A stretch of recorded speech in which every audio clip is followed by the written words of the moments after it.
Geography class YouTube চ্যানেলে সকলকে স্বাগত। প্রিয় ছাত্রছাত্রী ও চাকরি প্রার্থী বন্ধুরা, আমি সাইফুজ্জামান তোমাদের জন্য নিয়ে এসেছি আরেকটি নতুন ও তথ্যবহুল ভিডিও।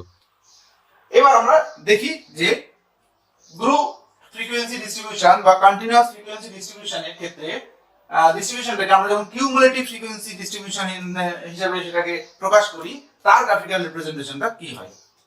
আমি আগেও বলেছি যে কিউমুলেটিভ ফ্রিকোয়েন্সি ডিস্ট্রিবিউশনটা কি। এর আগে আমরা যেখানে ফ্রিকোয়েন্সি ডিস্ট্রিবিউশন নিয়ে আলোচনা করেছি, সেখানে এটা এটা সম্পর্কে ডিটেইলে বলা হয়েছে। কারো যদি মনে হয় যে কিউমুলেটিভ ফ্রিকোয়েন্সি ডিস্ট্রিবিউশনটা আমাকে ভালো করে বুঝতে হবে, তাহলে তোমরা একবার সেই ভিডিওটা দেখে নেবে। এখানে দেখো 5000 থেকে 15000, অর্থাৎ এই যে ক্লাস বাউন্ডারি গুলো, সেই ক্লাস বাউন্ডারি গুলো আমি এখানে লিখেছি, এবং এই যে ক্লাস ফ্রিকোয়েন্সি সেটাকে আমি কিউমুলেটেড ওয়েতে এখানে লিখেছি। ঠিক আছে, অর্থাৎ ক্রমযৌগিক ভাবে। আমি লেস দেন যদি ধরি, তাহলে দেখো আমি 15000 এর নিচে কত আছে, 5000 থেকে 15000 এর নিচে ফ্যামিলি আছে 10টা, অর্থাৎ 5000 টাকা থেকে 15000 টাকা ইনকাম করে এই রেঞ্জের মধ্যে 10 জন ফ্যামিলি আছে। তাহলে এখন 15000 টাকা ইনকাম করে বা তার নিচে ইনকাম করে এরকম কটা ফ্যামিলি আছে, তাহলে কি হবে? 5 থেকে 15 এর মধ্যে যে সংখ্যাটা সেটাই হবে, তাই আমি এখানে 10 লিখেছি। 25000 এর নিচে কত আছে? 15 থেকে 25 এর মধ্যে আছে 15, তাহলে এই দুটো যোগফল 25 এর নিচে আছে, তাই তো? তাহলে 15 আর 10 হয়ে গেল 25। এইভাবে আমরা পরপর যদি যোগ করতে করতে যাই, তাহলে cumulative frequency less than type পাবো। আবার যখন আমরা মোর দ্যান টাইপ করব, তখন ঠিক উল্টোটা করব, অর্থাৎ আমরা প্রথমে টপ ক্লাস বা হাইয়েস্ট যে ক্লাস, সেই ক্লাস থেকে শুরু করব। সেক্ষেত্রে 55000 এর বেশি, দেখো 55000 থেকে 65000 এর মধ্যে তিনজন আছে, তিনটে ফ্যামিলি আছে। 55 থেকে 65000 এর মধ্যে তিনটে ফ্যামিলি আছে। তাহলে 55000 এর উপরে কটা আছে? তিনটেই আছে, কারণ 65, 55 থেকে 65 এর মধ্যে তিনটে, 65 এর উপরে তো কিছু নেই। তাহলে 55 থেকে 65 এর মধ্যে যদি তিনটে থাকে, তাহলে 55 এর উপরে কটা আছে? তিনটেই আছে, তাই তো? তাই আমি 3 লিখেছি।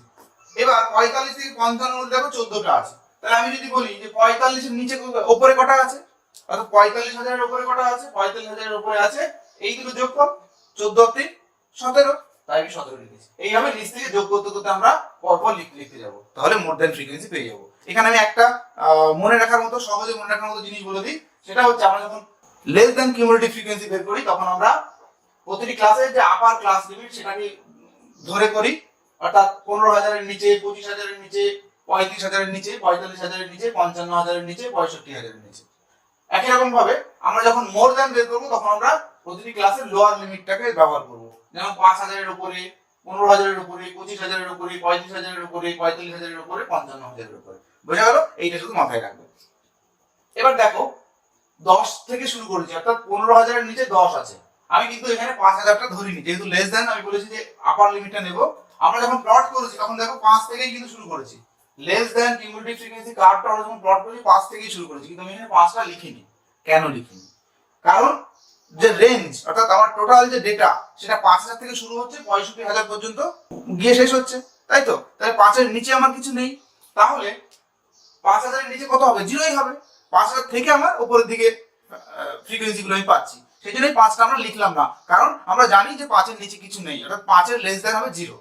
ওই জন্য এটা আমরা লিখি না, আমরা এখান থেকে শুরু করেছি 15 থেকে। বোঝা গেল? একই রকম ভাবে আমরা যখন মোর দ্যানটা দেখছি, আমরা দেখো 65 এর মোর দ্যান কিন্তু বের করিনি। কেন বের করিনি? কারণ আমরা জানি 65 এর উপরে কিছু নেই, কারণ আমার লাস্ট ক্লাস যেটা 55000 থেকে 65000, 65000 এর উপরে আমার কোনো ফ্যামিলি নেই। তাহলে 65 এর উপরে কত হবে? জিরোই হবে। তাহলে দেখো এই মোর দ্যান কার্ভটা এঁকেছি, 65 তে কিন্তু 0 থেকে শুরু করেছি। বোঝা গেল? তাহলে আমরা লেস দ্যান এবং মোর দ্যান কিউমুলেটিভ ফ্রিকোয়েন্সি পেয়ে গেছি। এবার সেটাকে গ্রাফিক্যালি রিপ্রেজেন্টেশন আমরা করেছি।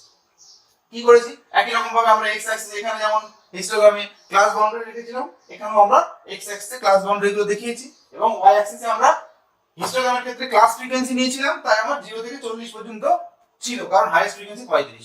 কিন্তু আমি যদি কিউমুলেটিভ ফ্রিকোয়েন্সি এখানে দেখাচ্ছি, অর্থাৎ টোটাল ফ্রিকোয়েন্সিটা আমাকে এখানে দেখাতে হবে।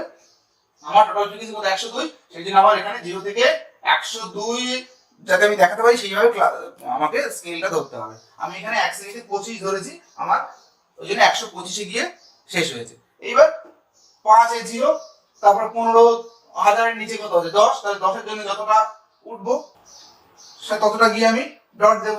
25 এর জন্য কত? 25, অর্থাৎ 25000 এর নিচে 25, তাহলে 25 এর জন্য কত সেন্টিমিটার উঠবো? দেখো 1 সেমিতে 25 ধরেছি, তাহলে 1 সেমিতে গিয়ে আমরা শেষ করব। পয়েন্টটা করবো। তারপরে 35,000, দেখো 35,000 এর নিচে কত হচ্ছে 60, তাহলে 1 সেমি যদি 25 হয় তাহলে 60 এর জন্য কত হবে সেটা সেই অনুযায়ী আমরা দেখো এখানে পয়েন্ট করেছি, অর্থাৎ 2 সেমিতে যেহেতু 50 হচ্ছে তাহলে 60 এর জন্য তার 2 সেমির একটু বেশি হবে। সেই হিসাবটা কিভাবে পাবে সেটা খুব সহজ, ক্যালকুলেটরে তোমরা জাস্ট যে সংখ্যাটা বের করবে সেটা ডিভাইডেড বাই 1 সেমিতে কত ধরেছো সেটা করে দেবে। যেমন আমি যদি 10 এর জন্য বের করি তাহলে 10 ভাগ 25, বোঝা গেল। আমি যদি 25 এর জন্য বের করি তাহলে 25 ভাগ 25। আমি যদি 60 এর জন্য বের করি তাহলে 60 ভাগ 25, অর্থাৎ আমি স্কেলে 1 সেমিতে যত ধরবো সেটাকে দিয়ে আমি ভাগ করব যেটা আমি বের করতে চাইছি। আমি ধরো 85 বের করবো তাহলে 85 ভাগ 25, বোঝা গেল। এই করলে আমি আমার সেন্টিমিটারের কতটা উপরে গিয়ে আমি পয়েন্টটা করবো সেটা পেয়ে যাবো। তাহলে এখানে একটা জিনিস তোমরা নিশ্চয়ই বুঝতে পারলে যে প্রতিটি ক্লাস বাউন্ডারির এগেইনস্টে কিন্তু আমি ইয়েটা করছি, ঠিক আছে। প্রতিটি ক্লাস বাউন্ডারির এগেইনস্টে আমি পয়েন্টগুলো করছি, তারপরে সেই পয়েন্টগুলোকে আমরা স্ট্রেট লাইনে যোগ করছি। একই রকম ভাবে মোর দ্যান এর ক্ষেত্রেও আমরা এখান থেকে যদি শুরু করি 65 0, তার 55 হচ্ছে 17, 17 এর জন্য যতটা উঠার দরকার উঠেছি। 45 এর উপরে আছে 17, 35 এর উপরে আছে 42, তাহলে 35 এর উপরে 42, তার জন্য আমি যে পয়েন্টটা পেয়েছি এই যে এখানে, এইভাবে আমরা পয়েন্টগুলো প্রথমে করে নিয়েছি, নিয়ে সেটাকে স্ট্রেট লাইনে যোগ করেছি। এইভাবে আমরা মোর দ্যান কার্ভ এবং লেস দ্যান কার্ভ পেয়ে গেলাম, বোঝা গেল। এটা মোর দ্যান কার্ভ, এটা হচ্ছে লেস দ্যান কার্ভ, এখানে আমরা লিখে দেবো। এটা গ্রাফে করলে খুব সুন্দর আসবে, যেহেতু এটা হোয়াইট বোর্ডের উপরে আমরা আইস এস্টিমেশনে করেছি, ঠিক আছে। কিন্তু গ্রাফ পেপারে তোমরা অবশ্যই করবে, তাহলে খুব সুন্দর এবং নিখুঁত আসবে, ঠিক আছে। এটা মাথায় রাখবে। এবার আমি বললাম যে এই পয়েন্টগুলো আমরা স্ট্রেট লাইনে যোগ করব, তাহলে যেটা পাবো সেটাকে আমরা বলি বেসিক্যালি কিউমুলেটিভ ফ্রিকোয়েন্সি পলিগন। কি বললাম? কিউমুলেটিভ ফ্রিকোয়েন্সি পলিগন, বা আমরা সেটাকে অজাইভ বলি। আর এই পলিগনটাকে যদি আমরা স্ট্রেট লাইনে অর্থাৎ স্কেল দিয়ে যোগ না করে যদি ফ্রি হ্যান্ডে যোগ করতাম তাহলে এটা একটা স্মুথ কার্ভ হতো, এটা একটা স্মুথ কার্ভ হতো, তাহলে তখন সেটাকে বলা হতো কিউমুলেটিভ ফ্রিকোয়েন্সি কার্ভ। কি বললাম? Cumulative frequency curve.